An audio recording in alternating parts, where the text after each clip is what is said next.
This weekend's concerts feature a real musical dialogue between two essential composers to the SPCO's repertoire, Bach and Stravinsky. We have our artistic partner, Jeremy Denk, who has really curated this program. And it's a fascinating entry into his mind and how he teases out different elements of the music that you might not expect to hear in combination. Well, I'm always doing programs about and around Bach for various reasons, and Bach is this incredibly universal composer who you can take any strand of Bach and dwell on it. And of course, Bach is the great composer of certain religious sentiments. I mean, he's an incredible master of counterpoint. He's an incredible master of harmony.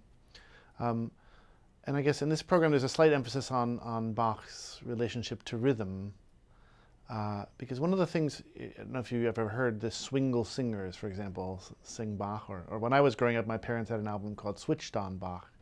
One of the most amazing things, and they loved it, and I loved it too, one of the things that was great about those albums is that Bach translated immensely well into the jazz or popular idiom, and there's something about the way that Bach writes rhythmic groupings. In fact, it's even funny because in my score, my old childhood score of the Rhapsody in Blue, which we played last week, there's a little explanation at the beginning of Gershwin's syncopated rhythms, and at the bottom of it, it says, "This is not anything new. There's a passage in Bach that is just like it. Take a look." And sure enough, there it is from the Chromatic Fantasy and Fugue. So this element of Bach in which the rhythm is constantly being reinvented and dislocated and syncopated, and it's something that I've always loved about him, and it's something that's essential to his sense of play.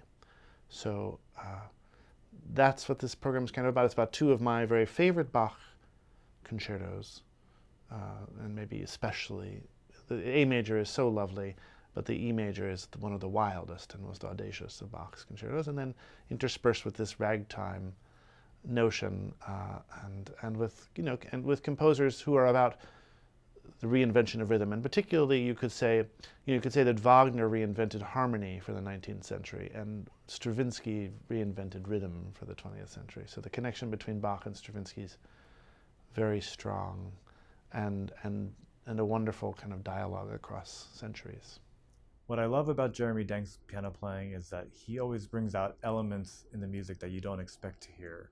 Different connections between different parts of the piece, or different timings, different rhythmic elements, different harmonies. You can tell his mind is always at work, and also his sense of humor is often at work.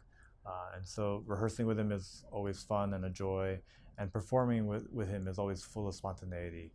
So it makes for a great concert experience.